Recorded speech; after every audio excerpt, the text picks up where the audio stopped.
Actually, I don't have one for my monitor inside.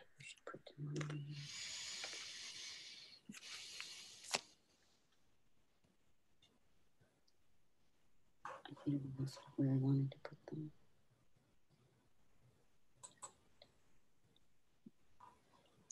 Hey, we're back once again with my good friends Steve and Krys Crimi for the Friday FARcast. It is the first Friday of the month. I think we've made a time shift. We've jumped timelines.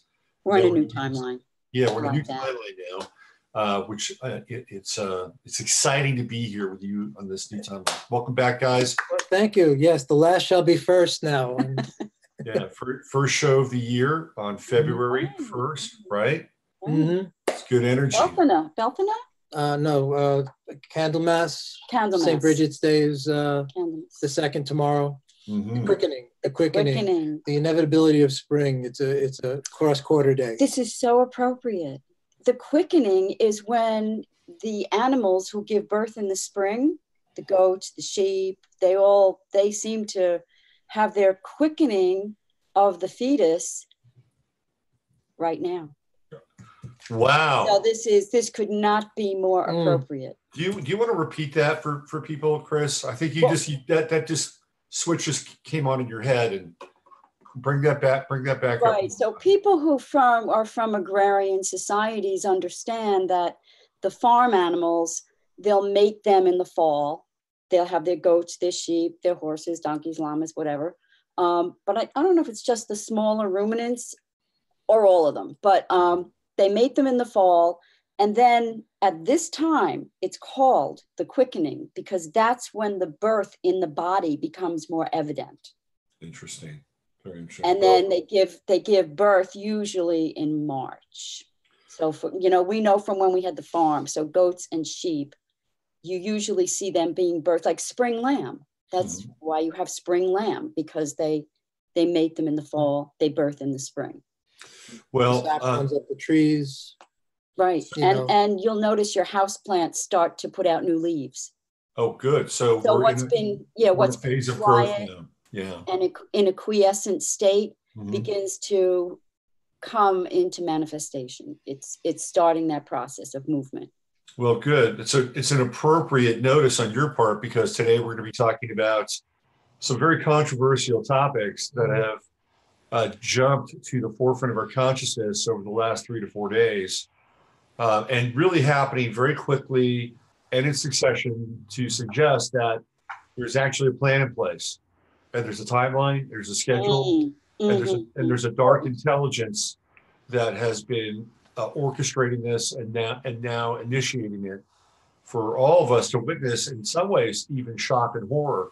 So let's just go back in time a little bit here. Not that long ago, was it late last week, if I'm not mistaken, the state of New York okayed having an abortion, to abort a quote unquote fetus up until the time of birth.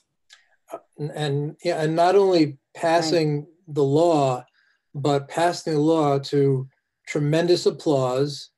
Lighting a pink light on top of the New World Trade Tower, the biggest penis in New York. Right. And in a pink light. In a pink light, of all things. And so this was done to great acclaim. Mr. Cuomo was filled with many accolades, and all he said, and it's interesting too, all he talked about was this was all because Kavanaugh is going to repeal Roe v. Wade. But there's no guarantee around that. And in fact, the major legislation that he was involved with, I think one of the last rounds of legislation before Ruth Bader Ginsburg checked out, was to allow more funding for Planned Parenthood. Right? Right. True. And plus, I didn't know that judges make laws. This must be a new one on me. I mean, I understand that they have their influence, but laws come from legislature, and the Supreme Court, in as some legislators maybe need to know, is the one who interprets that law. So that's what you would call an. That's really in terms of the Constitution. Yes. And precedent. and precedent. Yes, that's a small detail that was seemingly overlooked by Governor Cuomo. I'm going to throw up this image here of the One World Trade Center, or the One World Freedom Tower now, as I believe they call it. And let me just show people what we're talking about. I'm going to give me one sec here. Just doing this in real time. I'm going to be a little bit bigger. Let's do this. Here we go. So people can get a visual. And it was celebrated with raucous applause. Like we just had the moon landing, or I mean, it was like. So yes, and why all the theatrics around it? What? Right. There it is. Remember, this used to be the Twin Towers. Yes. Right? This used to be the Twin Towers. This is where duality was obliterated and reassembled in an occult magical operation. Right?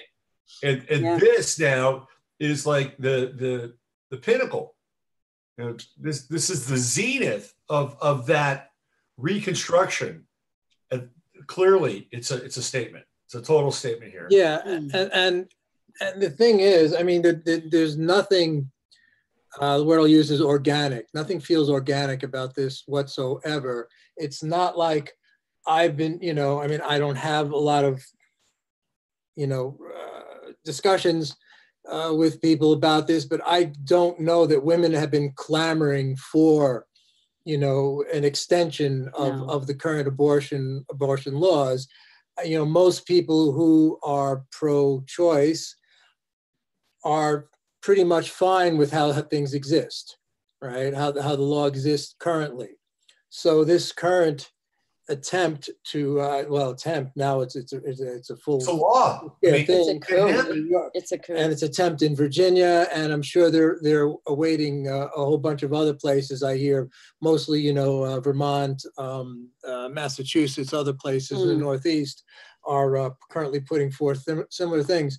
But the whole thing feels orchestrated. It does not feel like there's this groundswell of support for it from women who are in fact pro-choice as the law stands existing. And it raises so many questions. I've heard other YouTube citizen journalists bring this up about, okay, what happens to the fetus then? What happens to the baby parts? What happens to the blood? Oh, are they going to say, oh, we need the blood? Oh, we need the heart, the liver, the spleen, whatever. So is this an industry that we're seeing rear its head and grab its solidarity moment and say, yes, good, we have the power now, we've implemented it, and we've got them by the throat? Well, I think it's a manifold purpose, right? A manifold operation. It accomplishes a number of things. The industry part certainly is part of it. The dark ritual part is a part of it. And sort of a measure of control is another part of it. And getting to what we're going to talk about in a few moments here, the measure of control as it relates to people following orders and just being blind to the greater ramifications here. Now, before we jump into that, I just want to point out something about this image. Look at that spire. I mean, that spire looks deadly. It looks like a hypodermic needle. It looks like a hypodermic needle or a spike. It looks like something out of a Wes Craven movie. And yet it's dressed up in this kind of purple, accommodating, warm, clearly a political signal. To me, this image is horrific. There's something absolutely horrific about this. If you see it as a hypodermic, then you can bring in the vaccines, and everybody's being vaccinated as far as their thought process. And it's also 1,776 feet high, which again, so this is a resonance and an inversion of what this country originally began with when the Declaration of Independence. Well, this is the new American Revolution, which probably has a lot more in common with the Bolshevik Revolution. And I've been saying that for a while, that this is where we are. we're in the reanimation of the Bolshevik Revolution, and the 100-year anniversary for that revolution started in 2017. Right. 1917 to 2017. And it was right around the election. It was right around the election, right around the midterms. 11-9 was when the Bolsheviks were victorious. So, and I talked about that even when Trump was being elected. Right. And the election itself took place on 11-9, which was the 99-year anniversary of the Bolshevik Revolution. They love their symbolism. And hooking back to New York, of course, that's really where the Russian Revolution began with, with Trotsky. Trotsky's brother was a big New York banker. I don't remember which bank offhand. And Trotsky was basically brought to Manhattan and limoed around, going from bank to bank to bank, gathering money to support the revolution. So who was behind the revolution right from the beginning? Again, not an organic upswelling from the Russian people. Again, something imposed from without through banking and that money and their interests. Since they love their symbolism, I think we can also learn to read the symbolism that they're using. So we can read that starry script. We can do that. Absolutely. And then we can understand what they're up to by reading their memos that they're sending to us. Absolutely. So this goes back to, I think, the two live streams ago with Heather Eland and I, and we were looking at the year ahead, and we were looking at eclipses, we're looking at the shifts of the nodes. And one of the things I said is this whole idea around women and birth and children. Yes, I remember that. It's going to be front and center. I remember that. Yeah. And the government's going to play a role in this, obviously, on the back end with the South Node and Capricorn. So the nodes have an amazing way of demonstrating where the energy is going, where the social current is headed, and where we can, in a lot of ways, kind of adjust our sails in our own life. So we're just at the beginning of this, and you're going to start to see, we had the Right to Life March, right? That happened. And then concurrently, they had the other march going on. And out of that Right to Life March, what happened? Well, we had the Covington kids and Nathan Phillips, and then the Black Hebrew Israelites, which were a distraction, moving away from kind of the original intent and purpose was, hey, look, we got kids, we have these lives, and we want to honor these lives. So this is just starting, and we're going to be in this now for a little over a year. And I think it's going to be a really, really big issue because it dovetails into this country, the United States, being a Cancerian country. And I think we're gonna see a fight. This is where I think the Maginot Line is. It's got to be around. It's incumbent upon us as citizens to educate ourselves. And one of the ways that we can do that, one of the corridors we can go down is pattern recognition. Yeah. So begin to think in those ways. So begin to activate the right side of your brain and get out of that left side of the brain that's just numbers and steel and chrome. Go into beauty, go into pattern recognition, and begin to see. So you can recognize when you see that building lit up like a hypodermic needle, oh, well, they're injecting the whole nation with this image of, yes, this is what it is, and get used to it, we're in charge. Right, and the theater of distraction is really important for people to pay attention to. Again, because we look at what happened with that march, and then we have this whole thing with the Covington kids, right? Well, this past week, this is when a lot of the abortion, late-term abortion information is really starting to hit. Virginia, thank God, it was voted down. We'll talk about that. But what was happening in Chicago over the last few days? We had this theoretical hazing and lynching of an actor from a TV series called Empire, okay? Yeah, he talked about this. Okay. So Jussie Smollett, who's an actor on a TV series on Fox called Empire, decided to go out at 2 o'clock in the morning. Oh, right. In the coldest winter in North American history and go get himself some Subway, okay? Work that out in your head. And there just so happened to be two guys with MAGA hats and their little, news tie and some kind of a toxic substance just waiting for them so they can rough them up and make an example of them, right?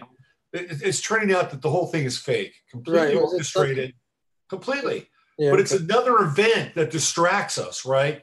Now they're trying to control the narrative. Once again, the narrative is, white people bad, oppressed minority, oppressed sexual orientation. I think he's gay. These people are good because they're victims. And this is during this kind of maelstrom in the aftermath of the Cuomo announcement and then what was happening in Virginia. So there's a pattern for you. Usually when there's an event that distracts us, there's something going on underneath that's much more kind of important to pay attention to. Right. And to the point you mentioned about the separation, I mean, it feels like one of the intentions of these laws is to push everything even further apart, where there may, like I said, there may have been a certain amount of common ground where there were people who think, well, I don't like abortion, but Roe v. Wade is a kind of a compromise in a certain way for early terms, and we can get into some of the spiritual reasons for that, which no one ever talks about, which is the ensoulment of the fetus, of the child. Let's go there. Jump right into it. But all right, so just to finish the other point is that it seems like an extreme, just by taking the most extreme position, which is basically murder, killing after birth, right? That's the most extreme. That was what was admitted more than once. So death after birth is, of course, infanticide. It's murder, right? Period. Right. No matter, and I've been pro-choice my whole life, and so this is a whole other animal, right? So however I want to take it. But it seems like, so part of the reason is this really, like you're saying, making this wedge so far apart that it is war engendering. But the issue that's never brought up in terms of this, and I've been trying to, I've done a little research in traditional societies.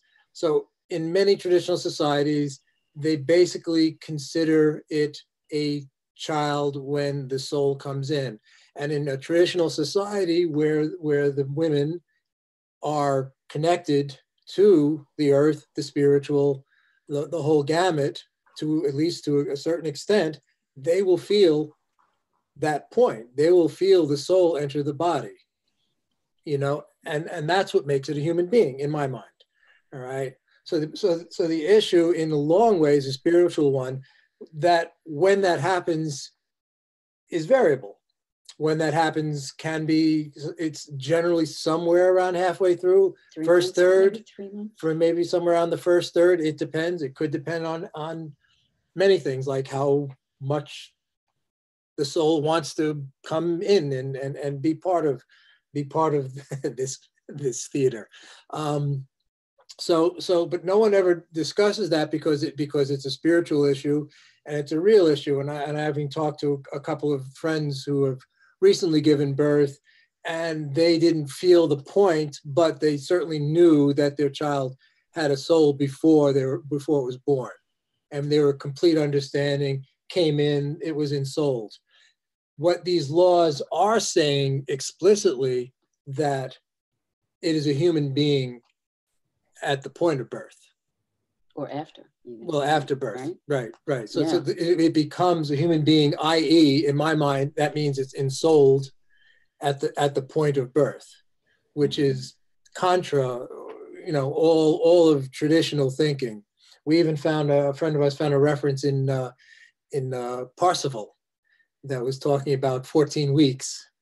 So there was something, the Grail legend written in the 13th century by Wolfram Eisenbach, von Eisenbach, I think is the name.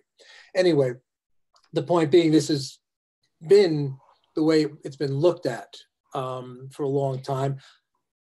And so I don't know where you can even plug this in, but I think it just needs to be discussed or at least thought about. And haven't there been certain traditional societies where the woman will mark the place on the earth where she noticed she was when she noticed? Heard that about Aboriginals in Australia. So that was a sacred place. Then where the woman realized at that point that some shift had occurred, some higher shift. Mm-hmm. Well, so that would sacralize that spot. Right. My personal experience around conception, and this has to do with my son, is he was there from the moment it happened. And I was not imagining this. It wasn't like he was, no, I felt a swirling vortex of energy around the ceiling of the room.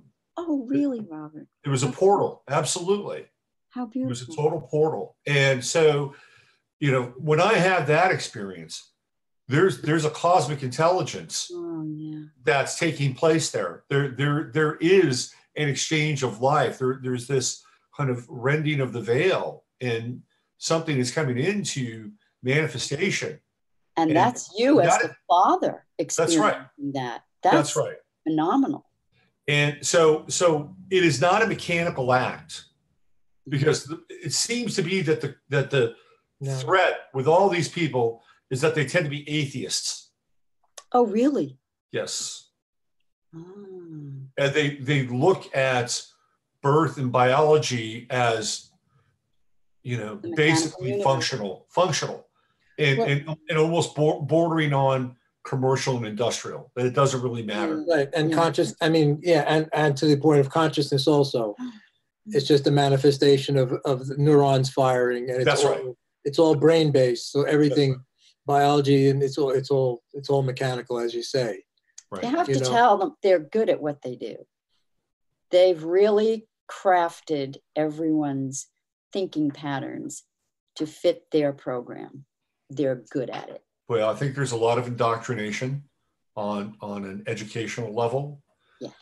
And there's also, unfortunately, the array of, you know, toxic elements that are coming into our lives all the time, whether it's fluoride or genetically modified foods. And that's got an end point. Turning people to zombies, you know, without any kind of critical thinking. That's no accident. Right. And even with chemtrails, dimming the light of the sun, whatever the sun is, right? Dimming the light of the sun and dimming the light of the spirit and life, the thing that, you know, has this interesting relationship with the planet. You know, I mean, so we're being taken away from our organic roots. We're being taken away from these things that connect us to this wonderful sacred dance of life. And it's being really reduced down into these, you know, sort of humanistic, atheistic, commercialized, you know, terms. It's terrible. It's terrible. Matrix incubators. Yeah. And there you go. And so one of the guys whose books we published, this biodynamic, really mystic gardener, Alan Chadwick, and he always talked about the sun behind the sun. Right. That also goes back to the Pythagoreans. They would talk about a second sun, you can call it a spiritual sun, that is too bright for us to take in directly, but it's filtered through the sun we see in the sky. Right. So by occluding that, you occlude both. You occlude the spiritual contact. And, you know, and I really started noticing this. It had to be, well, it was before, it was about 2010, 2009, I think, that I just really found the connection harder and harder and harder to make. What do you mean by that, Steve? I meant in meditation, and we were doing a practice called incubation at the time.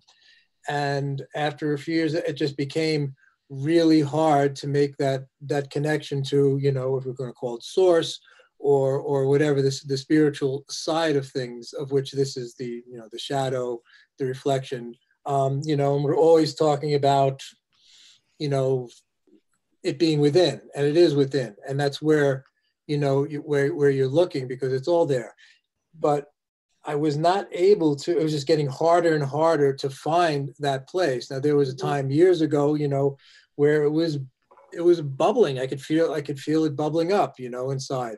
And so I think this is part of this mass, occlusion. This would have been, 10 years into the chemtrails. And I think, I think a lot of calcification. And we were living out in the country on a farm. Without fluoride. Fresh air, no artificial light, it got dark. It was dark. Well, Right. Llewellyn Vaughan Lee talks about that. Mm-hmm. You know him, the Sufi teacher out in California. Mhm. And he talks about that whole process of the sun and connecting with the sun. And I'm wondering if the practice of sun gazing, which became popular over the past, say, 10 years, if that has something to do with people feeling the sun being taken away and slipped away from us, trying to reconnect on a direct level where you actually go out as the sun is rising or it's setting, where it won't damage your eyes, and to look directly at it. There's like a half an hour window. I wonder if that's an impulse that people are feeling from deep inside, saying, well, I need to actually go direct and reconnect with the sun. Yeah, the whole topic around the sun can get really complicated. Like, we could do a whole show on the sun, because I think we're living with a different sun right now. Mm-hmm. The sun that we're living with now is very white, very bright. It doesn't have the same kind of golden warmth that's kind of suffused everything, and I don't know what the reason for that is. I mean, I believe that the sun is electric. I think we live in an electric universe, right? But something about the sun has changed, and it's a chicken egg thing. Did our consciousness change, and then the sun change? Because we are linked to the sun in terms of consciousness. Did the sun change, and did it change our consciousness? And or we part of this kind of dynamic sort of dance? But it is different now. It's not the same entity that I remember growing up. And maybe I'm just going back into some kind of Cancerian trip, but that's my experience. No, and maybe we can hook this up, because actually it may have something to do with this transition in civilizations, and the end of this particular Western civilizations. And we have a myth that maybe we can talk about at the end that I think may tie into that to a certain extent. I don't know if you want to do that. I mean, we had some. No, absolutely. I mean, look, I think based on what we've seen with this polar vortex, which is insane. I mean, we're talking minus 50 in places like Michigan and Minnesota, getting down to minus 20 in Chicago. This clearly, to me, is kind of a harbinger of the dimming, right? We're moving into that period and phase where there's the dimming of the light. If you listen to Richie from Boston, he's always banging on that drum, and he's saying, okay, so let me get this straight. We've got global warming. No, we've got a solar minimum. Right. We're freezing, so let's block out the sun. Right. Yeah, so, I saw him last night. He's great. He's really great. But he's right. I mean, I feel like the solar minimum it's upon us. I mean, I think it's pretty clear that that's what we're dealing with. And, in the dimming of that light, I think has spiritual consequences as well. And I think that gets into our talk and the dark ages. I mean, these decisions they're horrific. I mean, they're like right out in the dark ages. There's no other way to put it. Mm-hmm. Yeah. It's like Saturn eating his babies. Oh, absolutely. Right. Our friend Shari, by the way, she sent me something. I don't know if you guys got it too, but she sent me this image about the baby's feet. Did you get that? Yeah. So that's another. I didn't see that. So that's a whole other possible aspect, and this also gets back to the Oregon law that if you want to, we talk about that too. Sure. I just want to drop this because. But that's that was really. Go ahead. It was really interesting. Shari sent me this meme. She's great. She's like the queen of memes, and she sent me this meme about the reason why they want to have the kids come to full term is because the feet have footprints. Oh, right. And that they can derive a record of a person from the footprints of an infant that's about to be killed. And then they can assign that identity to somebody coming across the border or for wherever they're coming from. So now all of a sudden, there's this weird kind of fusion of being able to have somebody who doesn't have some sort of a legal status, all of a sudden having a legal status, right? Yes, and see, So what were you reading? that goes back to the pattern recognition. So you recognize that. Whereas before, you might not even have thought in that way. So it's a new way of thinking that you have to keep up or ahead of. And what were you reading? What were you reading to me this morning about the number of illegal voters on rolls in Texas and Oh, it's significant.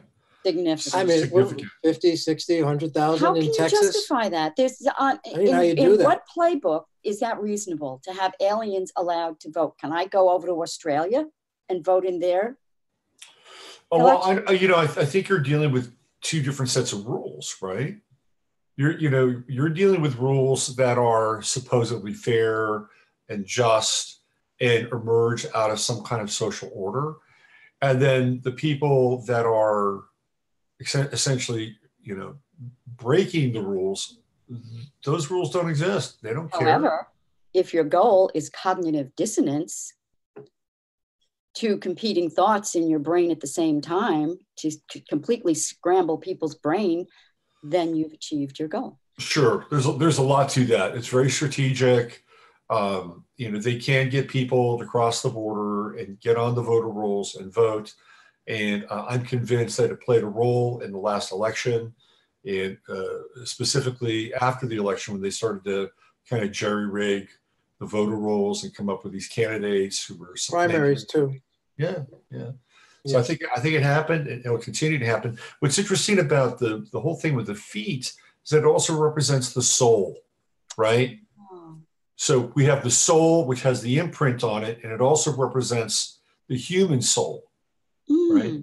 I never made that connection. Yeah, right. And the feet are Pisces, and right now we're at the final degrees of Chiron, Pisces, before it goes back into Aries. So we're talking about like the wounded soul, really. In a lot of ways.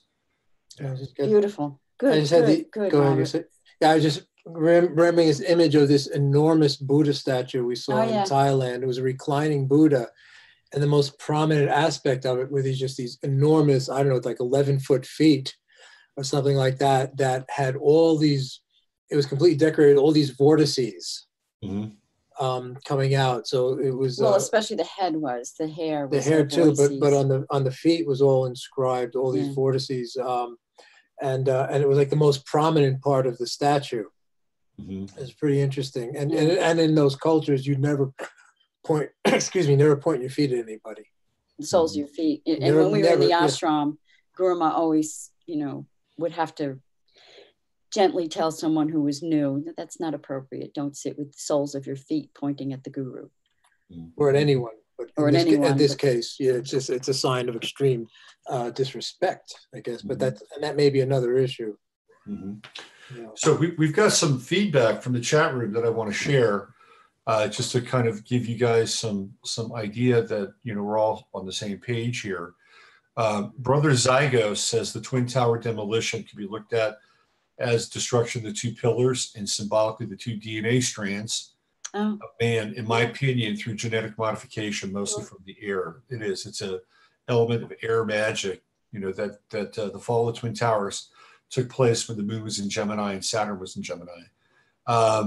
Let's see, Anon Canuck, AKA my good friend Linda up in the Northwest, says we are now in the photon belt. That's why the sun is different. She also says the moon is pretty weird too. Okay, let's see what else. Feedback on the sun. Lynn in Panama says, I'm in Panama, 8 degrees above the equator. The sun is so intense, I can't be in it during the day. And let's see what else we have here. Rhonda says, in Florida, it's unbearable in the summer. Actually hurts my skin. So there's a lot of feedback where people are basically reflecting what we're talking about. So we're not right. Yeah, we're not on the edge up by ourselves here on the right. And I wonder how much of that, not being the hottest sun I ever felt was in Sicily in 1983.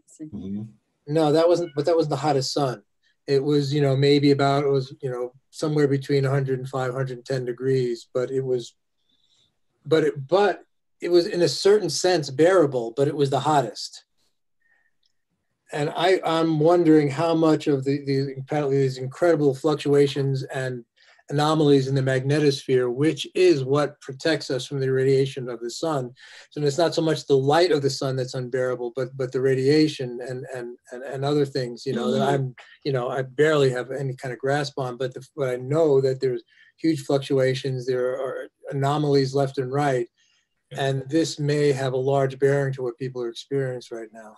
Yeah, there's been a big wobble with the pole, right? It's been a big that too. wandering. Yeah. Right. Yeah. I'm guessing Danny Arnold's work. Yes, absolutely. And she has been putting up these charts of the magnetosphere and the extreme fluctuations that the magnetosphere is going through. And it seems, especially overnight, like midnight to 3 a.m, is just like total chaos in the magnetosphere, and somewhat during the day as well. But people could check out her YouTube videos on that. And it's a good visual. I love a visual more so than the audio. It's better for me to grasp it. And her visuals, that she gets these charts from, not sure where, maybe NASA. But well, speaking of visuals, let me bring this up. We're gonna bring our conversation back to sort of the topic at hand, which is these late-term abortions and basically ritual sacrifice, in my opinion. And Tucker Carlson recently had this gal on his show. And what's her name? Rebecca Klein. Okay. If people haven't seen this brief interview with her, highly recommend it, because you're going to feel like you're living in another planet, to be honest with you. And this woman is a complete and utter robot. You guys want to chime in on this? A couple of things. Yeah, one, so this is actually really emblematic of the divide that we're talking about at the moment. And, God bless Tucker Carlson. When he first came on the scene, I couldn't stand to look at him when he had the whole bow tie thing going on and all that, but everything is flipped. Everything is flipped. And we'll say a lot of things are flipped. But, now he's like the most reasonable person on any network, just about. But what happens is he just basically tries to get her to answer the simple question as to what you think about this possibility that was brought forth from the interview from the Virginia lawmaker, and the questions being brought to her that you can actually, what they say, they're going to, they make if the baby survived, and was brought to term and came into the world, well, we'd make it comfortable, and the doctor and the mother would kind of talk about it. They would come and talk about it, And he's saying, well, what do you think about that? And all she could do was just spew the line, your party, this, that, and the other thing. She just went right into attack mode instantly. She just had a script. That's all she could do. She couldn't answer it. And he gave her 5 or 6 attempts to just answer the question. Right. And he didn't, he didn't go off. But at the end of it, he just said something along the lines of, I don't have respect for you, or something. I think I have a lot less respect for you. I think less of you. And says, well, I always thought less of you. So that line, and every, if you look up the interview, you're going to find mostly, and this gets to another issue, the new Google search thing, where you can't find anything negative about somebody like her at this point. Everything comes up. Oh, she showed Tucker Carlson. She showed him. She stood toe to toe to him, and she did no such thing. She was imbecilic, and he said, "Don't be a robot." That is. I know you're smarter than that. Don't be a robot. So she's a person who is actually deputy press secretary for de Blasio. Now she has this this company, I forget the name of it offhand, that helps out women Democratic candidates, a lot of them in New York. But I highly recommend it, because if you just want to see the width of the divide, I think that it's just visceral, you know. It's a chasm. I didn't have a lot of words for it. Right. And I'm usually not at a loss for words, okay? But I watched this, and this woman continually reverted back to her talking points and her script and the eye rolling. It was completely and utterly puerile. I mean, she was like a child. Good word. And Tucker was trying to engage her as an adult and as a human and as a woman, and she wasn't having any of it. And when it came down to, well, don't you think it's inhumane to basically murder a child up until, how do you feel about that? And she would come back with, well, it's really inhumane about what happens to children on the border. Exactly. Right. Them dying on the border. And this is what happens with this dialectic now. And it's not even really a dialectic. You know, right. they go to this level of false morality, and they're so quick to find whatever kind of angle of hypocrisy that they may be able to use as a wedge in any argument, because it's that hypocrite that comes right out of Saul Alinsky, by the way. That's a rules to radical tactic, which is about assaulting the morality or the virtue of a person that you're dealing with, and you put them on their heels, because nobody's perfect. And Alinsky knew this. So she's doing this via association with the party that he theoretically associates with. And by virtue of association, he's as much of a murderer as they are. So where's the difference, right? That's, to me, it's complete insanity. Insanity. It is. It is. It's a total disconnect.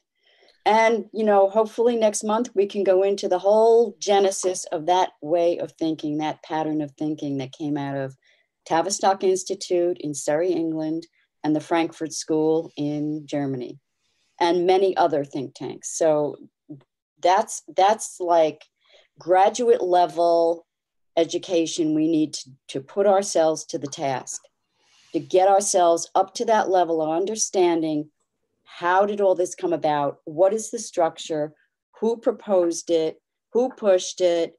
It's still being worked. And that's the body that we live in, because that is what we grew up in. And it's the water we swim in, so we don't see it. But now we need to see it if we want to survive as a people. And it's still going on. I mean, the Tavistock operative just became Facebook. High up in the management of Facebook. I'm sorry, I don't remember the name right now, and we can, you know, dig and find that. But you know, he's whatever the European operations or something like that. I forget. You know, Tavistock has been writing the script for the 20th century. They have, and they've been successful, too successful. Absolutely. So one of the things I wanted to bring up before we transition to this next piece is that I think that these people who are orchestrating this and engineering this, I think they're playing their cards a little too soon. Right? I think they're laying their cards on the table in a way that is shocking, and that the reverse is going to, instead of galvanizing and rallying this support for these groups that they want to create sort of this coalition around, I think it's going to do the opposite, and it's going to push people away from what it is they're trying to coalesce or create. Because I don't think that the majority of humanity is completely robotic and zombified yet. No, and you only do that if you're desperate. If what you say is true, right? They then must be desperate, and they're playing all the cards they have. And if that's the case, then that's a good thing. Even if you're in a prison cell in the darkest, lowest cave of the earth, and you've been brainwashed, there's still a spark within you that allows you to hold on to your humanity. And that's what we're after. So we want to rekindle that spark and reignite the original flame. Yeah. One of the things that we also wanted to talk about today was what was happening, or what's happened in the state of Oregon. You guys sent me a True Stream video, and I really like a lot of their stuff, although I think it tends to be a bit depressing. That's okay. I mean, sometimes it's the way. I think it's more of how they create their videos. Yeah. You know, I always feel like I'm watching one of those films from the 1940s about the dangers of atomic bombs, right? Well, they incorporate that kind of footage. Yeah, they Yeah. incorporate that kind of footage into it. Oh, and Aaron's really good at it. He's like the master of it, but it'd be like, you know, maybe change it up. Anyway, it's a small. Right, like Sir Patrick, what's his name from In Pursuit of Truth, dancing animals and things like that. He throws those in there. A little levity. So let's talk about that. Now, they just put up a video recently where the state of Oregon was going to mandate vaccinations. They're going to take away the philosophical exemption or the religious exemption. They don't call it religious anymore. They call it philosophical, by the way. And so that lost. They lost that battle in the state of Oregon. People got pissed off. They woke up. Right. Well, now the state of Oregon. That was a while ago. Right. Now, and it's the same woman, mm-hmm. the same, what is she, senator, congresswoman from Oregon? She's a state senator, Elizabeth Steiner Hayward. Elizabeth Steiner Hayward. This woman is a piece of work. She's a mess, if you ask me. She's a total mess. And now she wants to bring nurses. I'm not even sure if they're nurses. She wants to bring state-sponsored visits into the home after somebody has their child. Every birth. Right. Even if it's a home birth. Or even if it's an adoption. Right now, but so let's just say it's not a law, but it's a feasibility study at this point. But both the governor and the head of the Oregon Health Services, his name is Patrick Allen, and the governor's name is Kate Brown, I believe. Mm-hmm. So this quote unquote excites them. This. So it's obviously something they want to do, and I guess what they're doing is studying what it's going to cost. Okay. So she looks sweet. She cares. She says, "I care." So the bill says that this is necessary, quote, because an emergency is declared to exist. So this is the vague emergency, not what kind of emergency, you know, who's in danger from this emergency. It doesn't say anything. Somehow it's just, we have an emergency. We don't know what it is, but we have to do something. So this is what we want to do. We're going to mandate visits, basically. Doesn't say how often, 3 times a year, once a month, of some sort of professional, whether it's going to be a nurse practitioner, or whether it's going to be somebody from the child services. Going to come into your home and not only check on your child and take blood samples. Okay, that's one possibility. They don't, again, it's very vague about what they want to do, so that once it's passed, they can do what they want. You know, check on the health of the child, check to make sure that there's another quote from the bill I have here. Make sure that the parents have help, quote, coordinating the myriad childhood immunizations that babies need. Okay, so you can count all the presuppositions in that one. All right, children need so that's the presupposition. They need the vaccinations. There are myriad of them, and they need help coordinating them. Okay, so that's a big problem. So not only are you going to check on the health of the baby, you're going to check on the health of the parents. Are you depressed? Do you need some help parenting? This is too stressful for you, raising a child in the modern world, you know? And so the end game of this, of course, is that anybody not in line with what they decide what in line is going to be up for being taken away via Child Protective Services. That's right. It's like, well, you know, we're going to hold off on those vaccines. Oh, really? Okay. Well, we'll be back in 3 months and see where you are. And then the child ends up in Child Protective Services, which has an abysmal record of child care. Right. And apparently you were saying that the state of Oregon is really, really bad with foster care. Like it's yes, their record is abysmal. Oh yeah, apparently it's like one of the worst. Yeah. So that's a great move on the state of Oregon's part. So this woman, this is a very interesting little anecdotal piece of information during the debate when they're looking at doing this forced vaccination or taking away the exemption, which is essentially forced vaccination. There's a lawyer who approaches the desk or the gavel, whatever, the dais, and he basically says, hey, look, we know for a fact that you're pregnant, you wanted to breastfeed your child, and because you have MS and you're taking interferon, your doctor said, well, that probably wouldn't be the best thing to do. And then what she did is she did an end around with her doctor, went to some specialist in Texas who said, oh, yeah, well, it's not that bad. You know, you're not going to get it in your breast milk. It's fine. So she made a decision based on information that she garnered that allowed her to have a choice around being a parent. And when this guy brought this up, she got so indignant. Oh, she did. Amazing. In fact, she almost like got into one of these reptilian phase shift kinds of. And I highly recommend watching the video. I know. Because she becomes like this fangy, different person who becomes incredibly indignant. And then he sits there and listens to her. He says, oh, yeah, but you kind of did make this choice. And all we want is to have our version of the choice. And she shouts him out. And she says, well, it was based on science. Science. Mm-hmm. Science. And they were threatening to shut down the hearing because she was being impugned. Right? Right.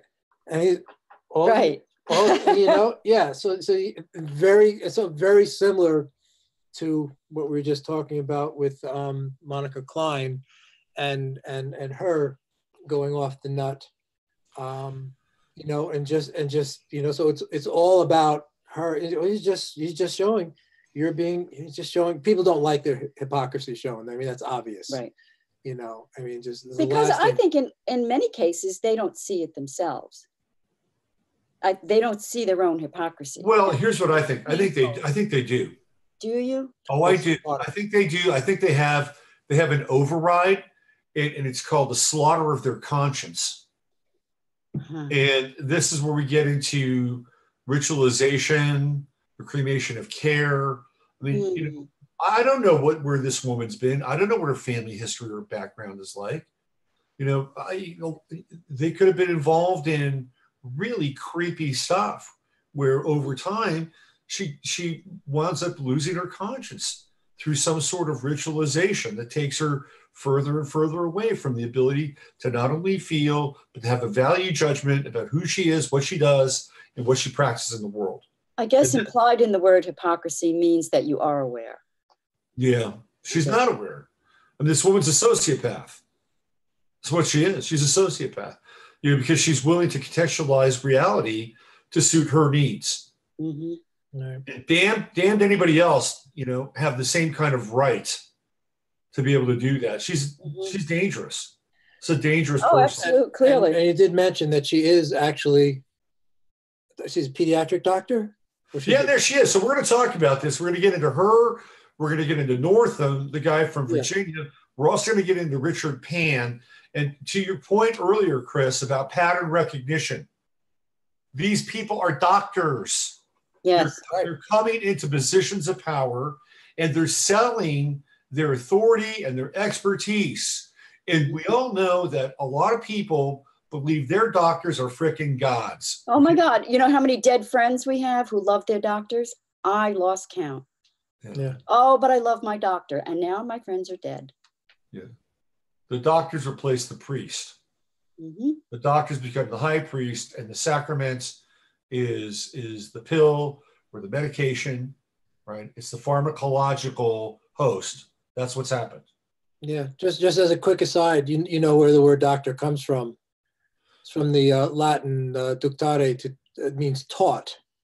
And when you got your degree, they just would say doctor, doct, and that means you were taught. That's all that means.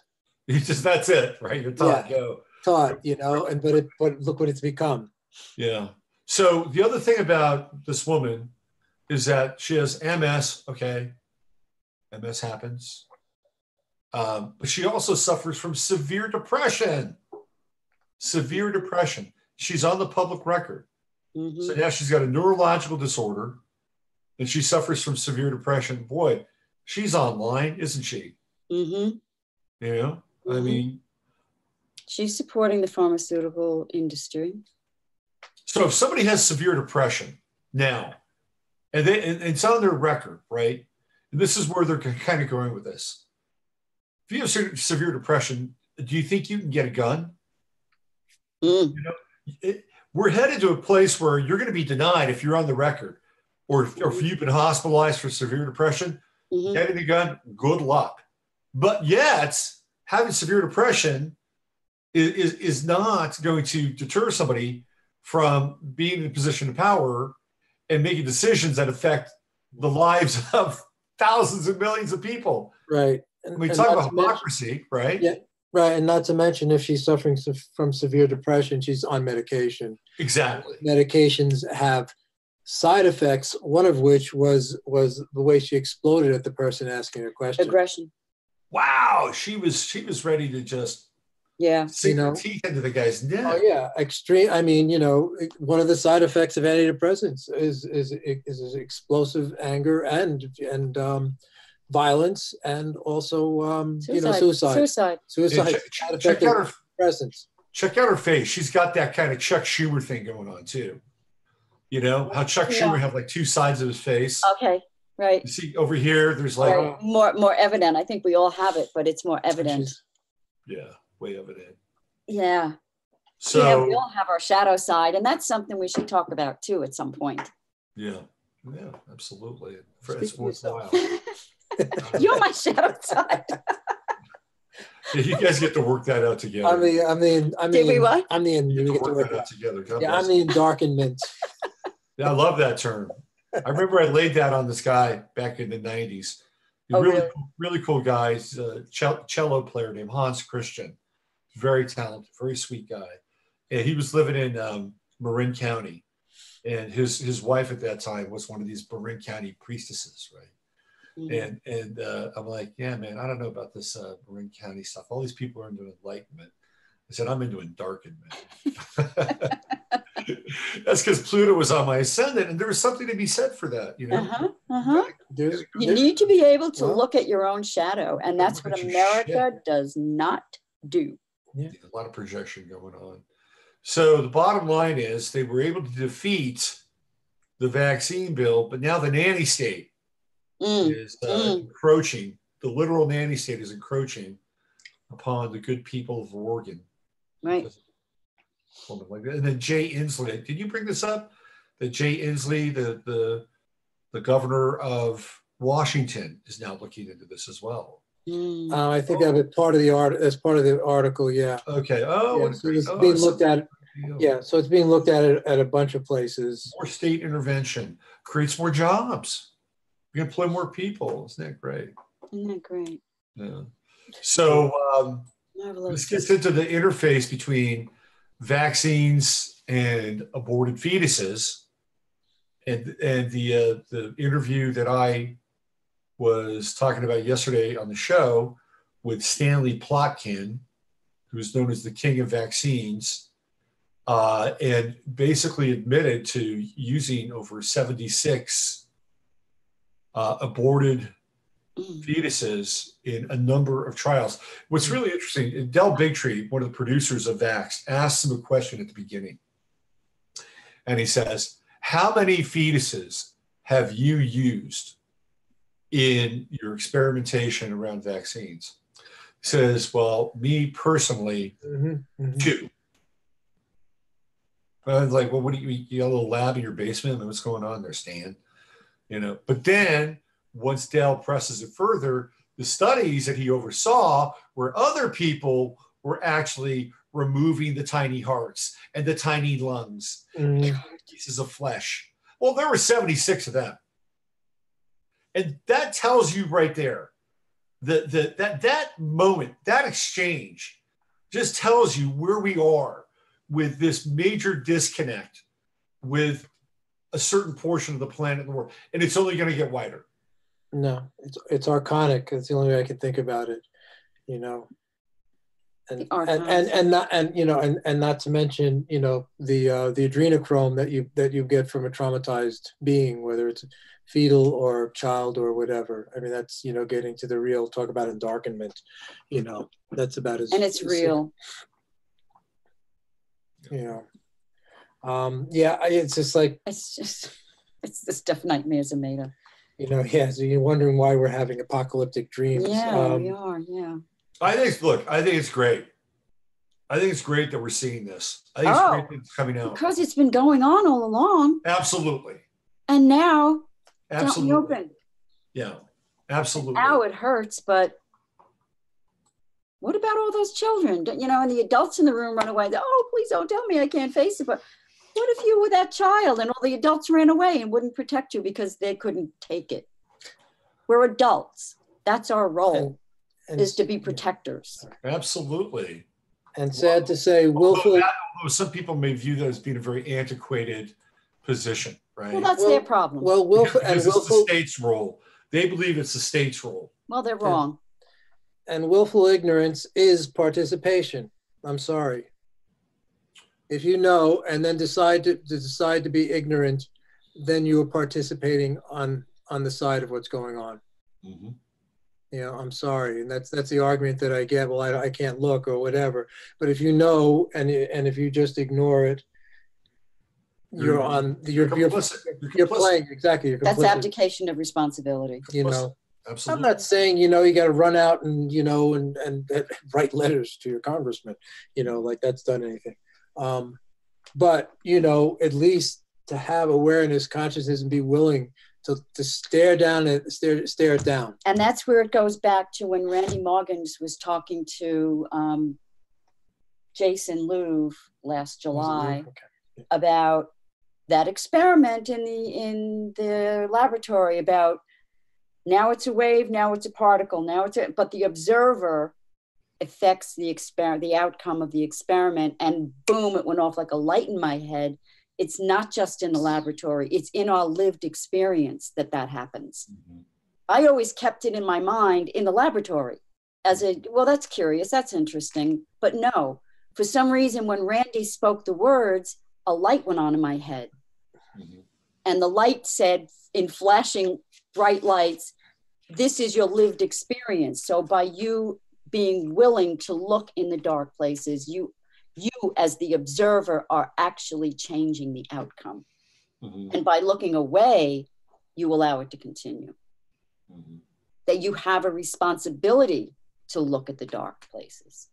So Ani in the chat room brought up something really interesting. This has to do with adrenochrome.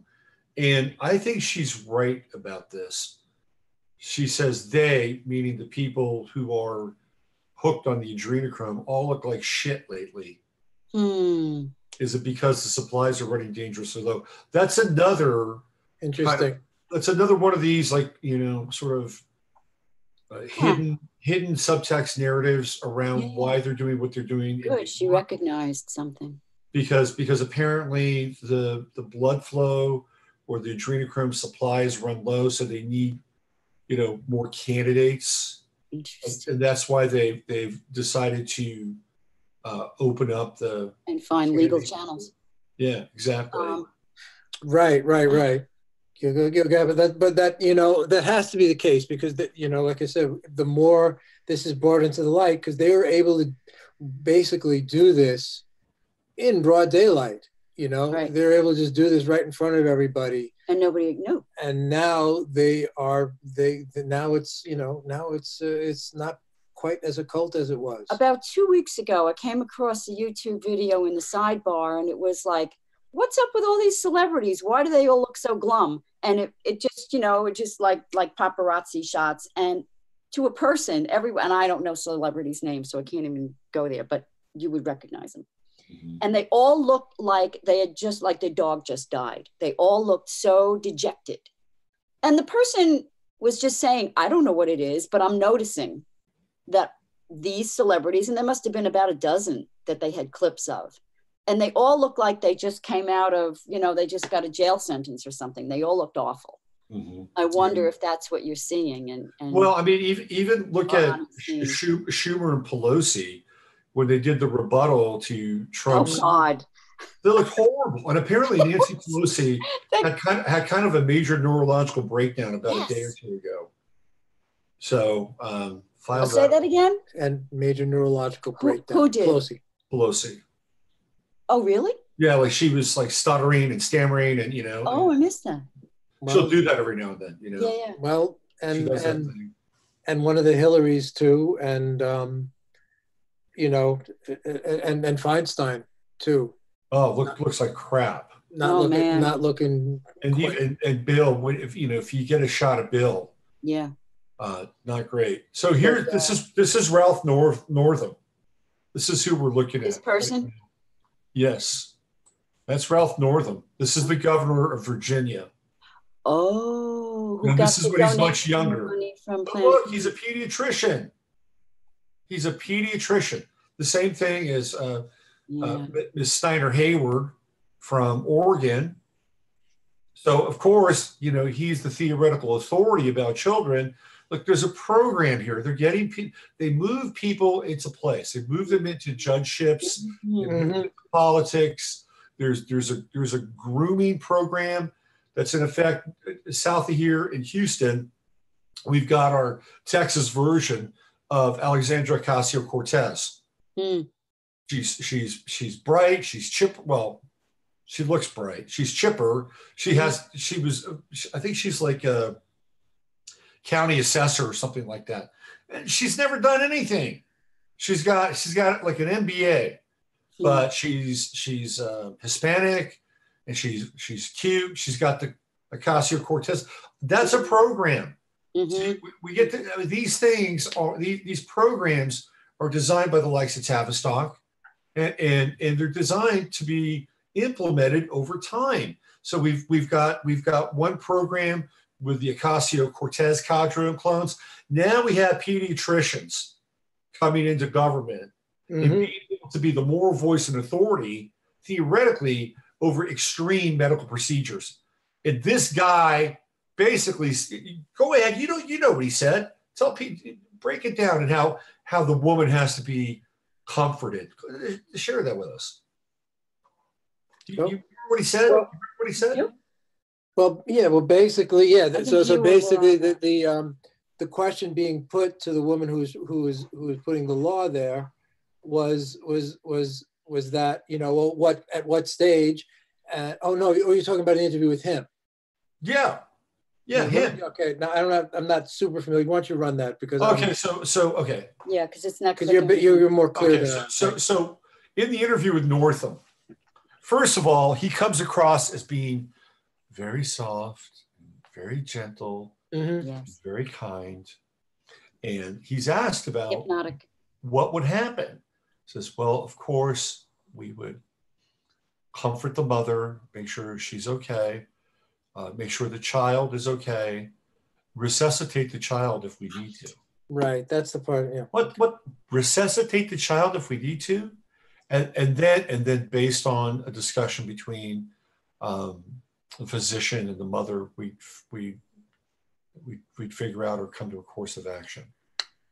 Like Premeditated murder. So here's a woman. She's just spent who knows how long in childbirth.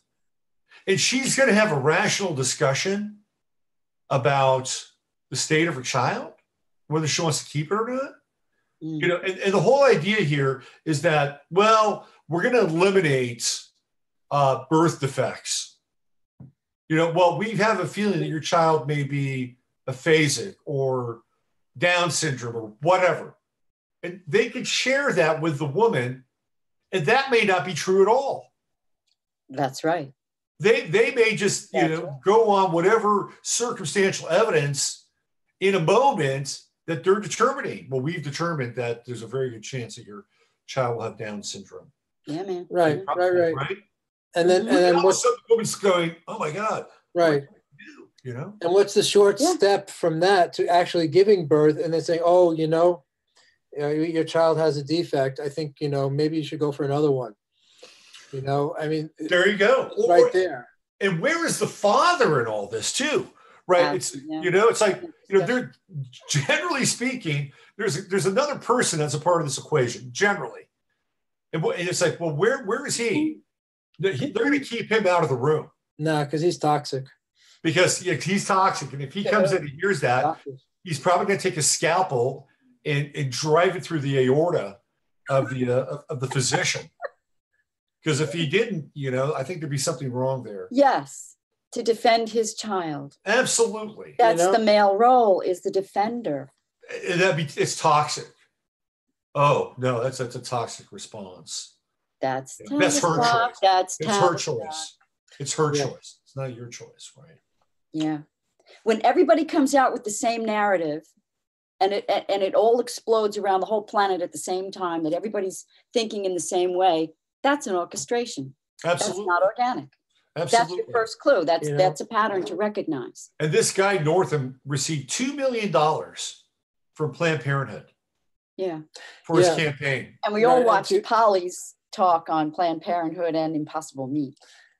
Yeah. Oh my God. And to your point, and it's not only just doctors, but it's pediatricians, because pediatricians, they take care of the children. That's exactly what I was saying. 2 pediatricians. And I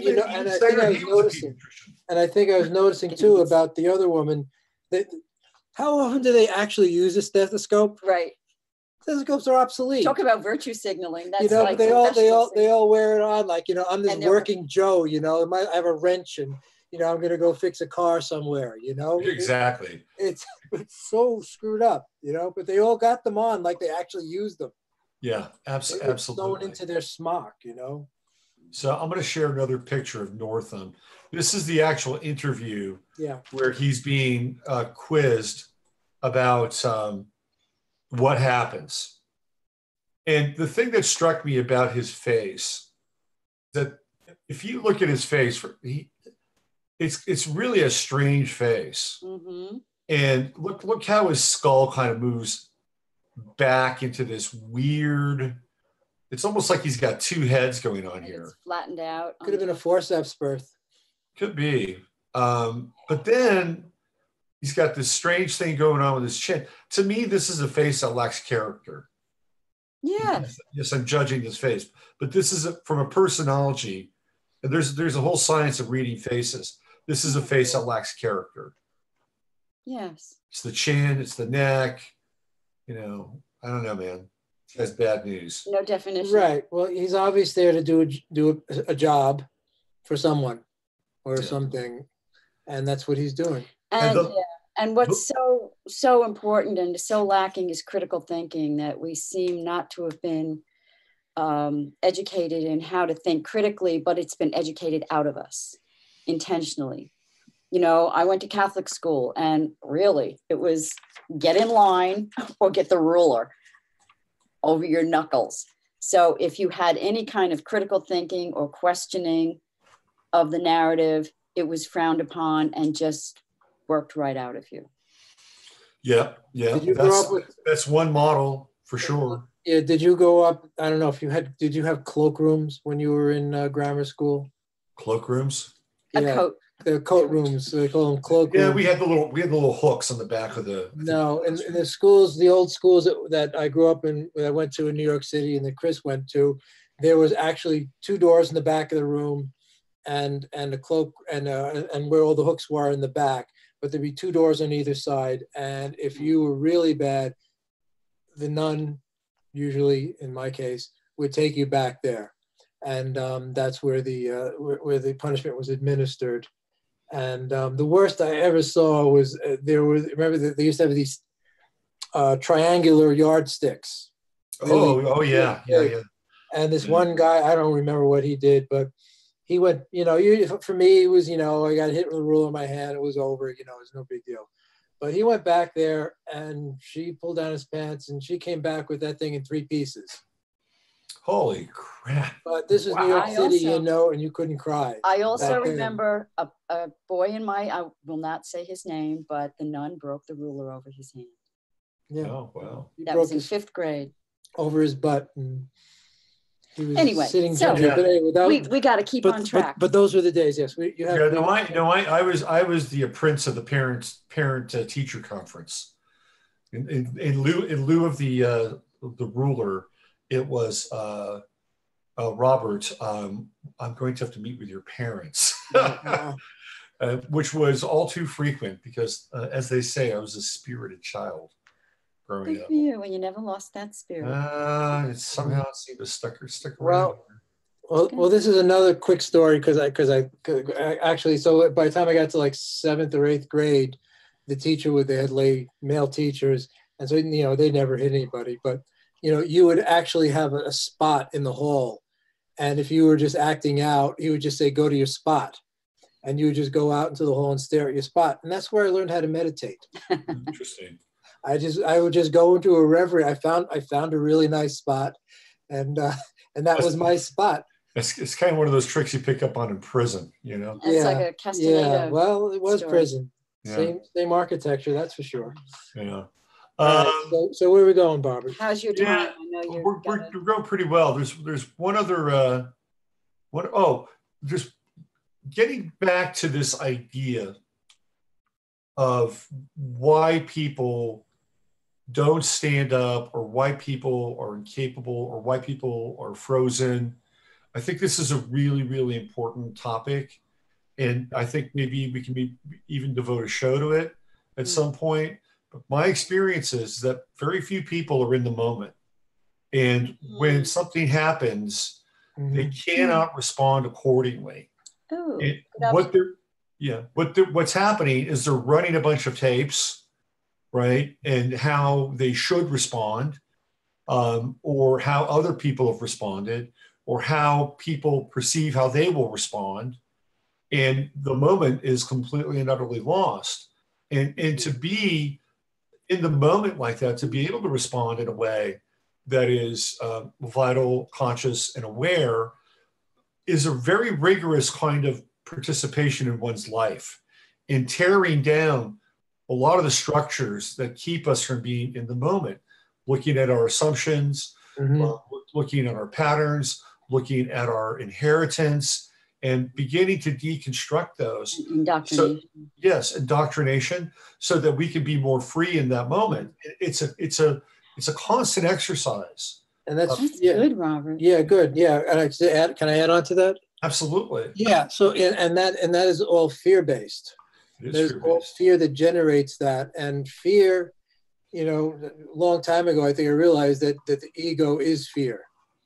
It's in that kind of an ego. I won't say ego is necessary in certain things, but it's a complete fear. It's a fear of a selfhood, and of course, when you're in the moment, where is your selfhood? Well, it's gone, because that's right. It expands out into the 3 times past, present, future. Expands out into all of your sensorium. Expands out into whatever the moment requires, right? And in that, it's not you doing it, right? You're gone. There's no you impinging your will on some sort of moment, and because what you said, I do all the time. I rehearse, what am I going to say on Robert's show later, and we never say it, or if I'm giving a talk or something, I just rehearse the crap out of it, and it's never what I say. Yeah. So to agree, so this is a fear-based, and of course, everything is designed to make us fearful too. It's coming at us from every possible constantly direction. Reinforced. That's a great point. That's an absolutely great point. So the fear is stalking us. That's the stalker. I guess that's Castaneda's stalker. Yeah. Fear stalking us. Yeah. The other thing that keeps us out of being able to respond in the moment is anger. That's another big moment inhibitor. Flip side of it. Yeah, because there are people that want to respond, but they can be so angry that they feel like they could probably murder somebody, which is probably true. What? This is my Sagittarian wife. I recognized it a long time ago. Not anger, though. Keep my mouth shut when I'm really angry, because then I lose control. So there was one incident where I remember I was like, I am too angry to say anything right now. I will just stay quiet. Right. Well, I think, coming from kind of a shamanic experiential sort of background, it might be good to punch through that anger at some point. Oh, I do. Don't worry. Don't worry. There have been times when I've let it rip. But when it ripped, it was a thing of beauty. Oh, I love it. It's good. It's like, I'll tell you why these things are important for us as kind of as a spiritual practice and even a tactic in the world, because we're dealing with people that have eliminated their conscience, and they're coming from a completely different perspective. Mm-hmm. So things like anger, judgment, whatever, they don't give a shit, because right off and look at that woman with Tucker Carlson. They have eliminated that from their consciousness. And so most people are running around trying to be conscious, or they're trying to have a conscience, or in the meantime, we're dealing with these people that look like they're human, but they're not. Like in Fringe with the Watchers. Yeah. So we in order to deal with them, we've got to get to the place where we can deal with them, but we can't become them, because we'll lose touch with our humanity. No. To do it with discriminative discernment and detachment, to act with detachment, so you're clean.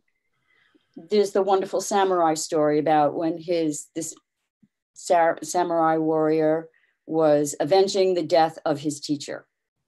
And he hunted the man down for 30 years. And when he finally found him, he was about ready to come down with the sword when the man spit in his face. And at that point, he put the sword back in the scabbard, because he realized he would have been acting out of anger rather than duty. Mm-hmm. And so he maintained that order. There's something to maintaining a sacred order that comes into play here. And you can't always just lash out in anger. It has to be in some kind of divine order. And that's where the Kshatriya class in Buddhism comes in, not Buddhism, in India, in Hinduism. And in Japan, it's the samurai. Yeah, if it's a samurai, you're going to draw your sword, you're going to take the person's head off. Yeah. And that's the last resort. It's going to be clean, and it's going to be no attachment. Last resort. Yeah. Absolutely. Did you want to talk a little bit about the impenetrable mountain, or how much time? Let me bring up one more image. This is one more. Robert's driving. Okay, Robert, drive the train. one more person of the rogues gallery here to complete our trifecta. Let me bring him up. Oh, doesn't he have a nice smile? This is Richard Pan. All these smiles seem forced, don't they? Totally forced. Richard Pan takes great glee and pleasure of denying people the philosophical or religious rights to not vaccinate their children in the state of California. He was the guy that wrote the legislation. He's another state congressperson or state senator. I think he's a state congressman. And he also, guess what? He also happens to be a pediatrician. About that. Interesting. So this is the infiltration of the pediatricians into the political system. And now he's working on a bill which is forced vaccination for both children and adults. Mm-hmm. Okay. So this is stare right into the face of what you want to call it. And it's always delivered with a benign evil. I don't know, but it's not great. Yeah. This is what we're dealing with. Well, and of course I'm looking at his name, right? So another inversion, of course, of Pan, which is, the deity of nature. Right. And natural processes. Right. And and of course, there's another complete inversion of something that has, some sort of sacred root to it. Yeah. He's also pandering to the medical industry. Mm-hmm. Sure. And by the way, he's fully aware of his role. He knows how many people hate him. He likes it. He enjoys it. Oh, good for him. He relishes. Bully for you, Mr. Pan. That's it feeds the let's just say what's something inside him that may not be human. That's a good. Yeah. I'm sure that there's and those things are insatiable. So when they were having the hearings on the late term abortion in Virginia, which did not pass, there was a woman who was being questioned, and her name was, I believe, Annie Tran, T-R-A-N, not Pan, but Tran, last name. Yeah. And the guy who was questioning her, it was an interesting moment because he kind of got his hook into her humanity at the end. I don't know if you watched that or noticed that, but she had to concede. It was in profile. Okay. Yeah, she had to concede that what he was talking about did have very profound ramifications. And it was her legislation that she had written? That's right. Unlike the nut job on Tucker Carlson's program, who would give him no quarter and made a very powerful case about not following. Mm-hmm.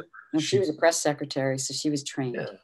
But this other woman, she had to admit, you could just tell that there was a crack in her humanity.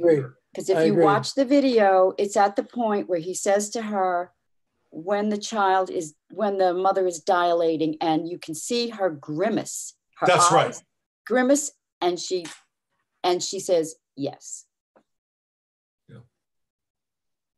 It was involuntary. She grimaced. That all goes to make it look like, this was something that was put on her, that she did accept, maybe, maybe grudgingly, maybe certain amount willingly, but the fact that, she's not, that the fact that you're right, there was a crack in the humanity, and, and you got to hope that it's still there for everybody.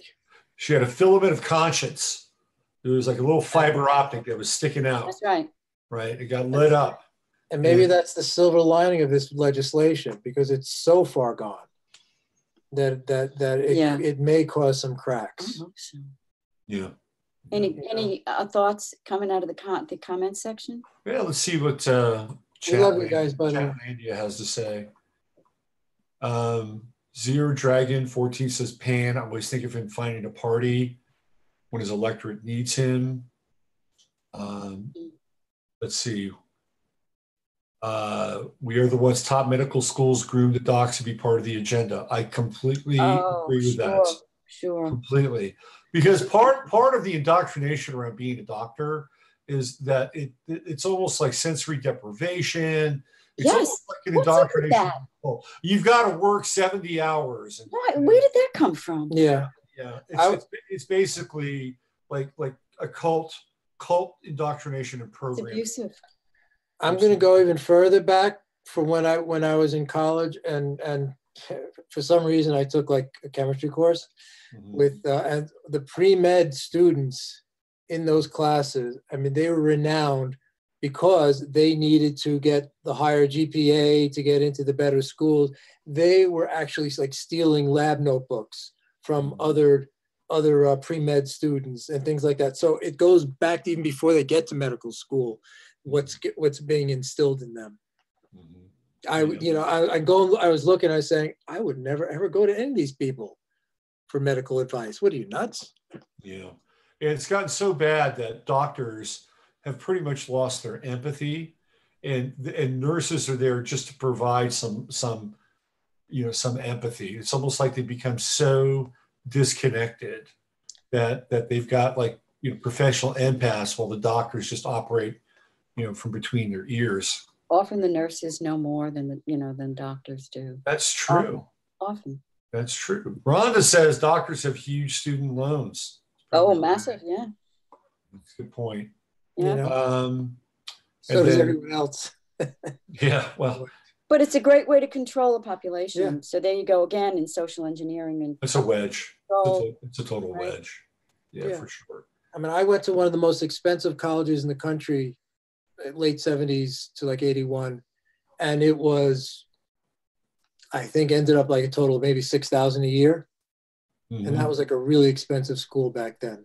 Where was that? Union College in Schenectady, outside of Albany. Yeah. We're good friends from Nexium. Yeah. Not from Union College, but no. Nexium, the purple pill. Yeah. Right? Nexium. So Nexium, it used to be like an antacid. There's an antacid called, I think it's called Nexium. I don't know. And that's why they had to spell their group NXVIM. Right. Well, so at some point we can do a whole show on why pharmaceuticals need to have the letters X and Z and Y in every possible thing that they sell. Yeah. Zinnerfam. I would Zizix would be like my drug if I was going to make one. Right, exactly. Okay, so you want to get into the mountain thing, or you want to save that for our next?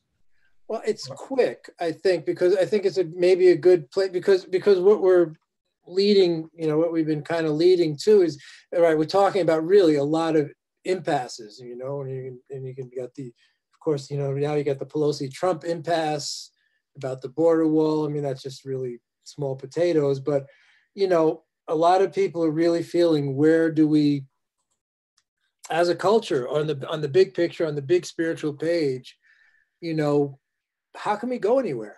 Mm-hmm. You know, where is this? Where is it? It's someplace for us to go.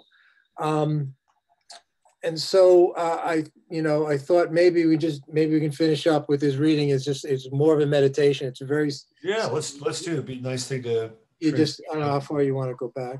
Yeah, Well, let's go. You're going to read it, and then I have a short poem that comes out of a book on Gurdjieff, and it's from a Russian fairy tale that also addresses the same issue. I'm sorry, Krys, we don't have time for that. For Russians, no, for the Russians. For the Russians. We have no time for Russians. Well, I think this is really worth it. It's 1, 2, 3, 4 pages. Okay. All right. Give us your best radio voice, Steve. Okay. Well, this is from Peter Kingsley's A Story Waiting to Pierce You. Okay. Yeah, it's an amazing book. So it's a really wonderful book, but this is how the book ends. So you don't, you know, he'd be actually really pissed that I just read the ending, but screw that. And this is a book that the end notes are longer than the text itself. Wow. That's some research he did. But this is about the movement from one civilization to another from a spiritual perspective. Okay. All right. We have this strange idea in the West that civilizations just happen, that they come into existence as a hit or miss affair, and then we bumble along creating and inventing and making it better. But this is not how things are done at all. Civilizations never just happen. They are brought into existence quite consciously, with unbelievable compassion and determination from another world. Then the job of people experienced in ecstasy, we can call them shamans, is to prepare the soil for them, carefully sow and plant them, care for them, watch them grow. And each culture is just like a tree whose essence and whole potential are already contained in the seed. Nothing during the course of a civilization is ever discovered or invented or created which was not already present inside that seed. And I had that recent guest on, was talking about the Etruscans. Yeah, right. And that was great. Right. This really kind of maps on what he was talking about, them coming in and just you know, making just having what they came to do. Right. The flowering of their culture and their civilization. Yes, and being willing to recede. Mm-hmm. The simple truth is that every single civilization, including this Western world, was brought into being from a sacred place to serve a sacred purpose. And when that purpose is forgotten, when its original alignment gets lost, when the fundamental balance and harmony of its existence become disrupted beyond a certain point, then nature has her way. This is the mystery of birth and death, not only for humans, but for cultures too. And for thousands of years, it has been understood that just as civilizations have to come to an end, there can even be times of global extinctions. But always there are people who know how to gather the essence of life and hold it safely, protect it and nurture it until the next seeding. So maybe our job has something to do with that. And all we do is sometimes catch a glimpse of what these people do there are watchers. This is kind of interesting. So there are watchers who know the real meaning of responsibility and compassion, who are needed to witness the beginning and ending of civilizations, because without the simple power of their attention, nothing can ever be done. Mm-hmm. All we do is sometimes catch a glimpse of what they do without having the slightest clue about the process as a whole. There are only two kinds of people in existence.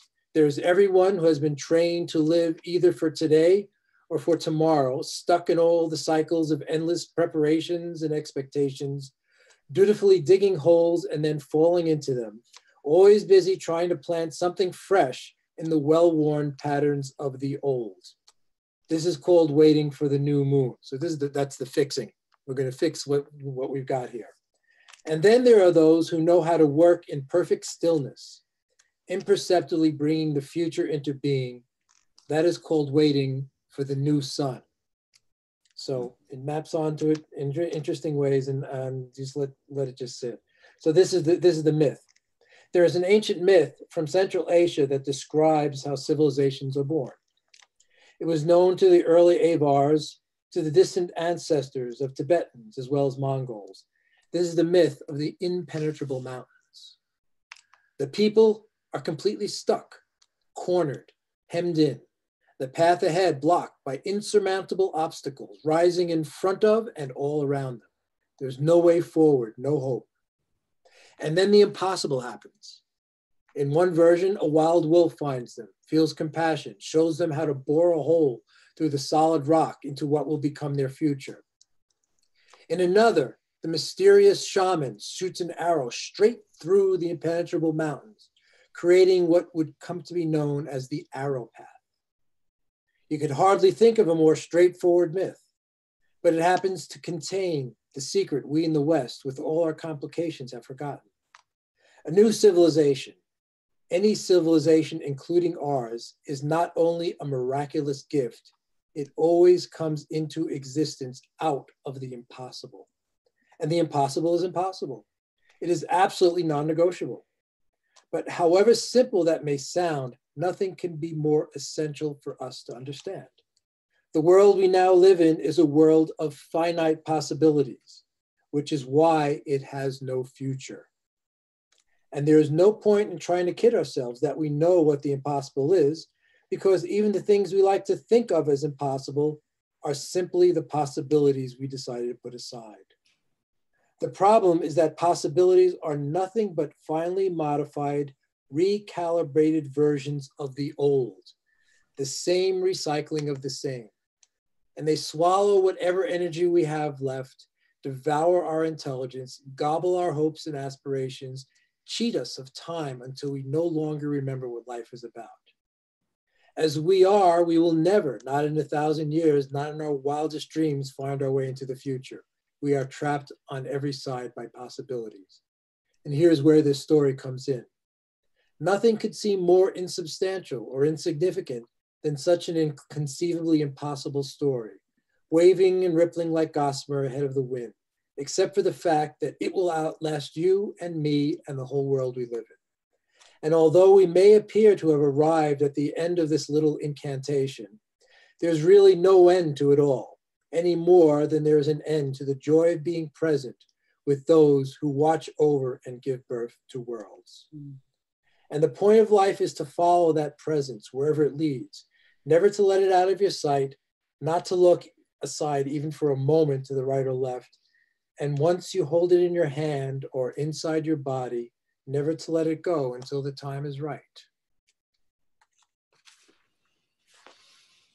The impenetrable mountain. You know, that reminds me of the fourth turning and kind of where we are. And this time of having the seed of the new present, but not even close to cracking and opening. Right. To be honest. Right. And I would say, germane to our discussion, there is probably no difference between the birth and death of civilizations and the birth and death of children. It's the same in the sense it is the same thing. And so to talk about one is to talk about another, and to fuck with one is to fuck with the other. Sorry. I had to curse sometime during the show. Yeah, I'm not ready to hand over civilization to be slaughtered by some second-rate satanic pediatrician posing as some feel-good and mature patrician. Good for you, Robert. Yeah. So, you got something for us, Krys, before we get out of here? Well, yeah, I think this can be everybody's homework of Homework. Well, how to act in the Playing world. the role of the Sagittarian teacher. Here we go. There you go. How to act in the world. What do we do in the face of this? Go, not knowing where. Bring, not knowing what. The path is long, the way unknown. The hero knows not how to arrive there by himself alone. he has to seek the guidance and help of higher forces. That's it. Humble yourself, walk into the darkness, and take the responsibility. Well said. Well, thank you for your literary additions here. You're welcome. At the end of our monthly get together, and we've covered some pretty intense territory, and I think it's starting to wake people up, because the horror, when you really think about it, the horror of what these events will really transmit is almost beyond imaginable. Beyond imaginable. To give Q some credit, one of the lines is, "Those who know cannot sleep at night." Yeah. Well, how do you sleep? I know what that feels like. Yeah. Well, hey, thanks again for being a part of this, and we'll be back. We'll reconvene a month from the first Friday. Okay. And as part of the and will that be on your website, or is that going to be a new? I am hoping that. So here's the deal: people who are not quite in the know. I've had a real problem with people coming into the chat room and being incredibly disturbing and vile and crude and rude. And I don't mind if people come in and debate or have different ideas. That's one thing. But to come in and start to, slander and try to bait me. And I have such a great chat room. People get in there and they exchange ideas and they talk, and these clowns come in and they just crap all over it. And I just, the only way that I can stop that is either have a moderator, which I would like to have between now and then, or create a new environment, which I'm going to do. Now, the plan is I'm going to keep the Friday shows here on YouTube and the Sunday night show here on YouTube. But Tuesday through Thursday, it's going to be kind of embeddable on my website. I'll have a embedded chat. So I'm hoping that the launch point will be about 12 days from now. So fingers crossed. Good luck with that. All right. Fingers crossed. I got a lot of work ahead of me, but I feel like that's where this is going. I feel like YouTube is becoming more and more restrictive, and I want to get ahead of the curve. Good. And it also brings me back into my website more, which right, and that may be the direction, because that's going to be less control. Well, yeah, less control. So yeah, absolutely, and I'll still have And here's the deal. I'll stream live off the website. I'll still have the videos on YouTube. They'll be there. They just won't be live. Okay. The live experience, you got to come. Okay. You come to robertphoenix.com. Right. Good. That's it. That's great. Good. So you cover all the bases that way. That's right. And so again, we get to, have that wonderful chat community, and people can hang out and talk and exchange ideas. I get more control over it. And if something is controversial, I don't have to worry about YouTube pulling it, right? Because it's in my world. And excellent. All those broadcasts will also be stored, and people will be able to go back and listen to them. Whole 9 yards. So fingers crossed, February 12th, and you'll get more details. Great. So technically speaking, we'll still be here on the Friday show on this channel, since I have 2 channels on YouTube. Okay. Yeah. Good. Great. Very good, Robert. All right. Blessings to you both. Right. Where can they find you? Where do you guys do your thing? You say it this time. logosophiabooks.com. Right. Please buy books. It's been a really slow month for the Airbnb. Oh my God! Please buy some books. Fell off a cliff. So was that book that you read? Was that part of your? No, that's somebody we work with. Peter Kingsley. Peter Kingsley, who we used to do some work with. Okay, all right. Just wanted to make sure. But our books are better. Oh, there we go. I like that. Katabatic Wind is just amazing. So anyway, Katabatic Wind is actually a really good book. Joe in the chat room just read it, and I was very grateful. She said some nice things about it. Thank you, Joe. Yeah. So anyway, logosophiabooks.com. It's also where you can email us if you have specific questions or whatever. Put it up in the comments. We like to answer them. So I thank everybody for listening. Really appreciate it. Okay. Well, thanks again, guys, and we'll see you in a month. Okay. Yeah, this really feeds us. Thank you. Okay. Bye.